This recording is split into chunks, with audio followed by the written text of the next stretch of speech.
بسم اللہ الرحمن الرحیم نحمدہ ونصلی علی رسولہ الکریم اما بعد۔ محترم دوستوں اور بزرگوں، میں بیٹھک اور مجلسوں کے سلسلے میں آپ حضرات کے سامنے دین کی باتیں عرض کر رہا تھا۔ گزشتہ مجلس میں نے آپ کو یہ بتایا کہ چوپالوں پر بیٹھنا، چوراہوں پر بیٹھنا، آنگنوں میں لوگوں کے درمیان میں بیٹھنا اسلام میں پسندیدہ نہیں ہے۔ بیٹھک کے سلسلے میں ایک اور ادب بھی ہم کو ملتا ہے احادیث کی کتابوں میں، وہ یہ کہ انسان ایسی حالت میں نہ بیٹھے کہ کچھ دھوپ میں ہو اور کچھ سائے میں۔ یا تو سائے میں بیٹھ جانا چاہیے یا ضرورت ہو تو دھوپ کے اندر انسان جائے، باقی آدھا سائے میں ہو اور آدھا دھوپ میں اس کو پسند نہیں کیا گیا ہے۔ چنانچہ حضرت ابو ہریرہ رضی اللہ تعالیٰ عنہ کی روایت ہے، فرماتے ہیں نبی اکرم صلی اللہ علیہ وسلم نے ارشاد فرمایا کہ تم میں سے کوئی آدمی سائے میں بیٹھا ہوا، پھر آفتاب کے ڈھلنے کی وجہ سے سایہ سکڑ جائے اور ایسی حالت میں ہو جائے کہ انسان کا آدھا بدن سائے میں اور آدھا دھوپ میں ہو جائے، تو رسول اللہ صلی اللہ علیہ وسلم فرماتے ہیں انسان کو وہاں سے اٹھ کھڑا ہونا چاہیے اور سائے میں بیٹھ جانا چاہیے۔ بہت سی مرتبہ ایسا ہوتا ہے کہ ہم لوگ بیٹھے ہوتے ہیں سائے میں، لیکن آفتاب سورج جو ہے وہ ڈھلتا ہے، تو ڈھلنے کی وجہ سے اب ہمارے اوپر کچھ سایہ اور کچھ دھوپ ہو جاتی ہے۔ آپ نے منع فرمایا کہ ایسی دو حالتوں کے اندر مت بیٹھا کرو، اٹھ جایا کرو۔ اس کی وجہ کیوں ہے؟ رسول اللہ صلی اللہ علیہ وسلم نے بعض ارشادات میں یہ بات فرمائی ہے، اس لیے کہ یہ شیطان کی بیٹھک ہے۔ مسند احمد کی بعض روایتوں میں اتنا اضافہ ملتا ہے، اس لیے کہ ایسی بیٹھک آدھی سائے میں اور آدھے دھوپ میں یہ شیطان کی بیٹھک ہے۔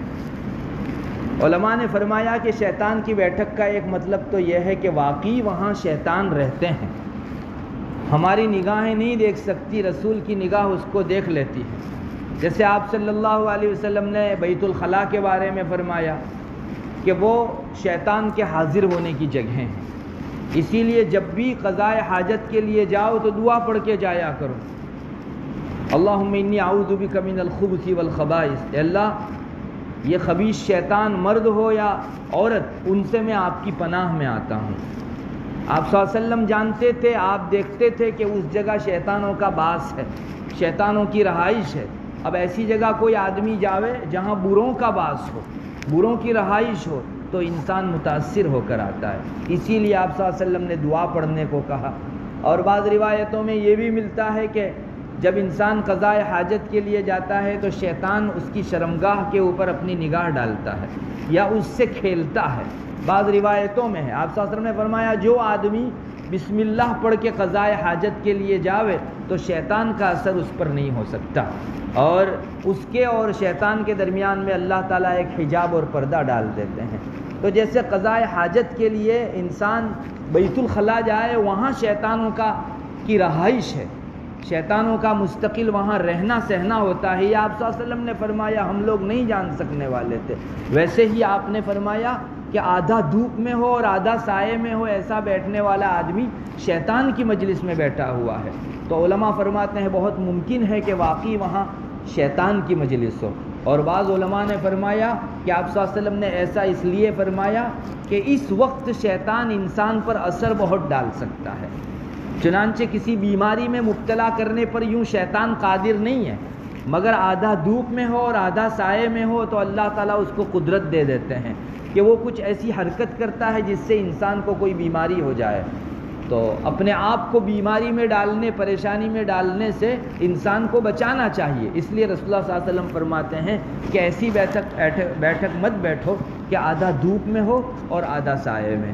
بعض علماء نے فرمایا کہ اس کی وجہ یہ ہے کہ کبھی کبھی انسان کے بدن میں کچھ عجیب سی کیفیت ہوتی ہے آدھا دھوپ میں اور آدھا سائے میں بیٹھنے کی وجہ سے، اور ممکن ہے اس کی طبیعت بگڑ جائے۔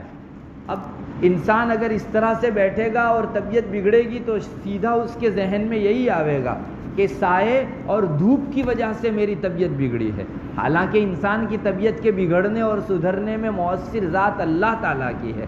مگر انسان اس طرح سے بیٹھ کر دھوپ کی طرف اور سائے کی طرف نسبت کرنے لگتا ہے اور اپنی طبیعت میں اسے مؤثر سمجھنے لگتا ہے۔ ظاہر ہے کہ اللہ سے نسبت چھوڑ کے ہم اسباب کی طرف نسبت کریں گے تو یہ تو شیطان کی چاہت ہے۔ اس لیے رسول اللہ صلی اللہ علیہ وسلم نے منع فرمایا کہ ایسی بیٹھک مت بیٹھو کہ جس میں آدھا انسان دھوپ میں ہو اور آدھا انسان سائے میں ہو۔ اور یوں بھی اپنے بدن کو خواہ کلفت دینے کی ضرورت نہیں ہے۔ آپ سایہ پاتے ہو تو سائے میں بیٹھو۔ اسلام میں سنیاسی پنا کچھ نہیں ہے۔ یہ ہنود کے یہاں اور مشرکوں کے یہاں اور کفار کے یہاں ہے کہ دھوپ کے اندر مدتوں کھڑے رہتے ہیں، تب کرتے ہیں اور جب کرتے ہیں۔ اسلام میں اس کی شہ کاٹ کے رکھ دی گئی، یہاں عبادت کرو، اس طرح کے تب جب سے کچھ نہیں ہوتا۔ لا رہبانیت فی الاسلام، شہ ہی کاٹ دی کہ اسلام میں سنیاسی پنا کچھ نہیں ہے۔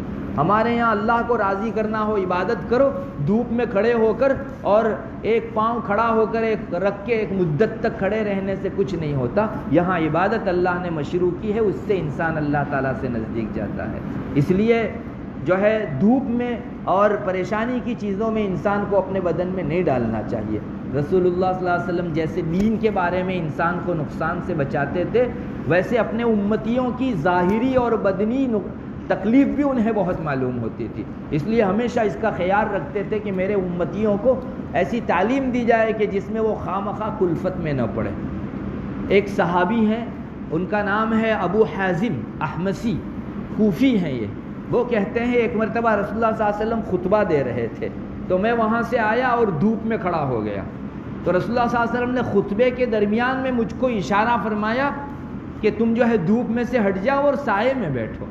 آپ کو کسی کی تکلیف بہت شدید محسوس ہوتی تھی، چنانچہ ایک نبی جس کو رحمت للعالمین بنا کر بھیجا گیا، خود قرآن کریم میں آپ کو تمام جہاں والوں کے لیے رحمت بتایا گیا، تو انسان کی اخروی تکلیف آپ کو جیسے محسوس ہوتی تھی ویسے دنیا میں بھی کسی کو تکلیف کے اندر دیکھ لیتے تو آپ صلی اللہ علیہ وسلم کا دل کوڑ آتا تھا۔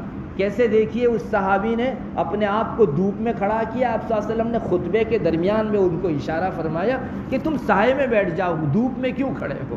بہرحال یہ بھی ایک اسلامی ادب ہے کہ خواہ انسان کے بدن کو کلفت ہوتی ہو، تکلیف ہوتی ہو، پریشانی ہوتی ہو، ایسی بیٹھک میں نہیں بیٹھنا چاہیے۔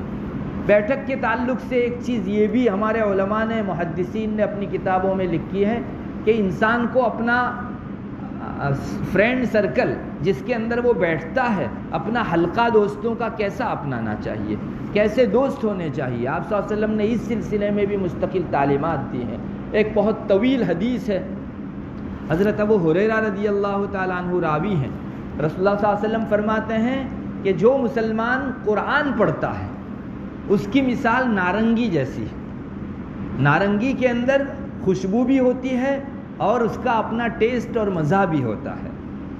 پھر آگے آپ صلی اللہ علیہ وسلم نے فرمایا کہ جو مسلمان نیک آدمی قرآن نہیں پڑھتا تو اس آدمی کی مثال کھجور جیسی ہے۔ کھجور کے اندر مٹھاس تو رہتی ہے لیکن اس کی کوئی خوشبو نہیں رہا کرتی۔ اور ایک شخص تیسرا ہے جو فاجر ہے، گنہگار ہے لیکن قرآن پڑھتا ہے، تو اس کی مثال یہ تلسی جیسی ہے۔ تلسی میں خوشبو رہتی ہے لیکن اس کا ٹیسٹ جو ہے وہ کڑوا ہے۔ اور آپ صلی اللہ علیہ وسلم نے فرمایا جو فاجر و فاسق آدمی ہے اور قرآن بھی نہیں پڑھتا، اس کی مثال ایلوے جیسی ہے۔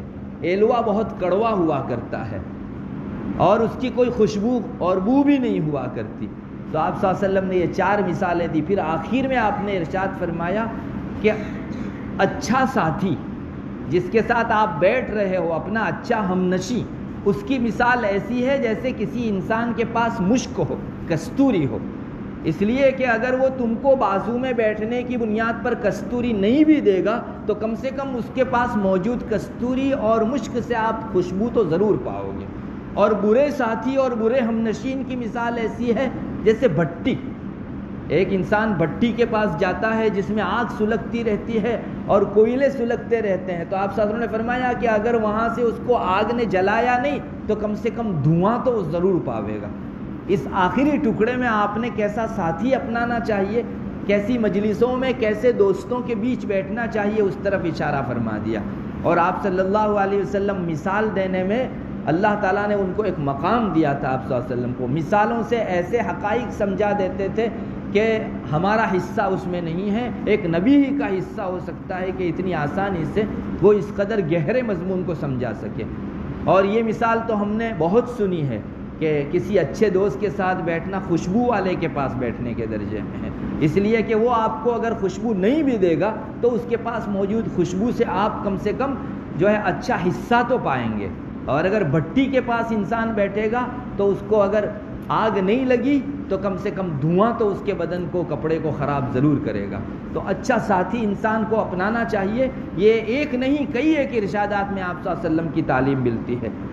بعض روایتیں ہیں، حضرت ابو سعید خدری رضی اللہ تعالیٰ عنہ روایت کرتے ہیں، فرمایا رسول اللہ صلی اللہ علیہ وسلم نے ارشاد فرمایا کہ بیٹھنا ہے تو مومن کے ساتھ بیٹھو، لا تصاحب الا مومنا، اگر کسی کی صحبت اختیار کرنی ہے تو مومن کی صحبت اختیار کرو۔ اور دوسرا جملہ آپ نے ارشاد فرمایا تمہارا کھانا نیک آدمی ہی کھاوے، دوسرے ادھر ادھر کے لوگوں کو کھانا مت کھلاؤ۔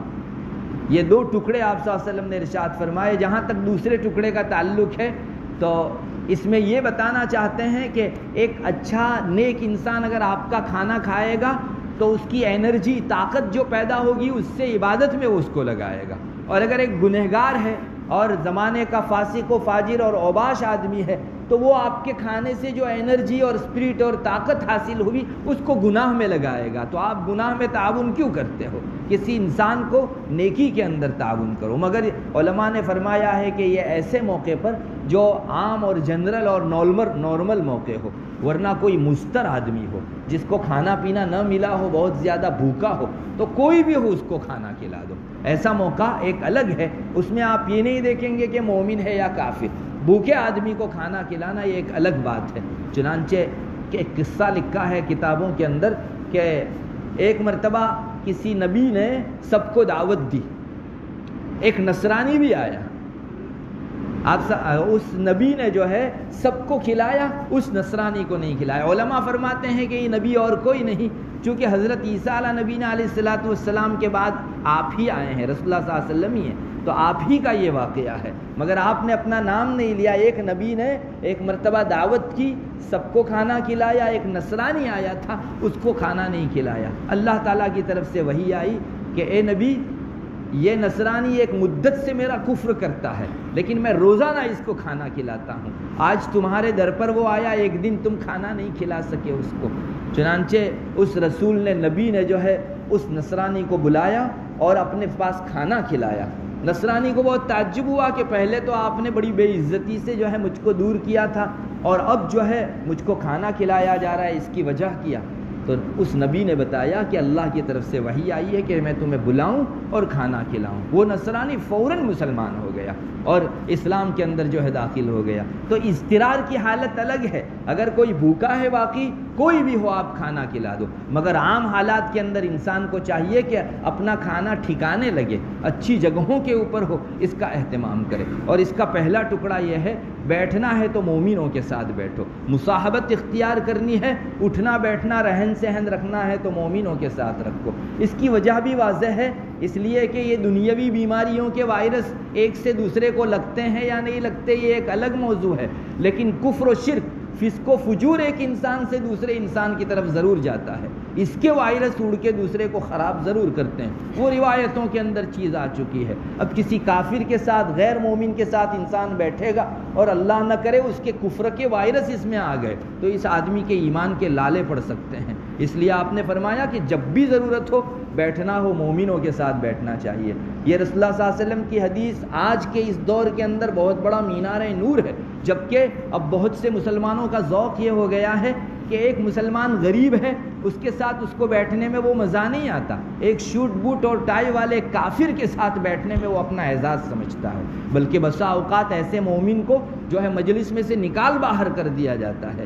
یہ ایک مومن کی شان نہیں ہے، اس آدمی کا ٹیسٹ بگڑ گیا ہے، کس کے ساتھ بیٹھنا چاہیے نہیں بیٹھنا چاہیے اس نے سلیقہ کھو دیا ہے۔ ورنہ ایک مومن کی شان ہی نہیں ہونی چاہیے کہ اس کو ایمان والے کے علاوہ کسی اور کی بیٹھک میں مزہ آئے، اس کو مومنوں ہی کے ساتھ بیٹھنا چاہیے۔ اور اپنا ساتھی اگر اچھا ہوگا تو وہ ہمارے دین کے اندر بھی ہماری نصرت کر سکے گا۔ چنانچہ یہ بھی ایک مستقل مضمون حدیث شریف میں آیا ہے، اور یہ ایک ایسا ٹاپک ہے کہ جس کے متعلق حدیث میں بہت رہنمائی ملتی ہے، اور جتنی رہنمائیاں ہیں اتنا ہی آج مومن اس تعلق سے غافل بھی ہے، اس لیے اس پر جو ہے ضرور کہا جانا چاہیے۔ اللہ تعالی ہمیں اپنا دوست کیسا اپنانا چاہیے، اس سلسلے میں بھی سلیقہ اور قرینہ عطا فرماوے۔ وآخر دعوانا الحمدللہ۔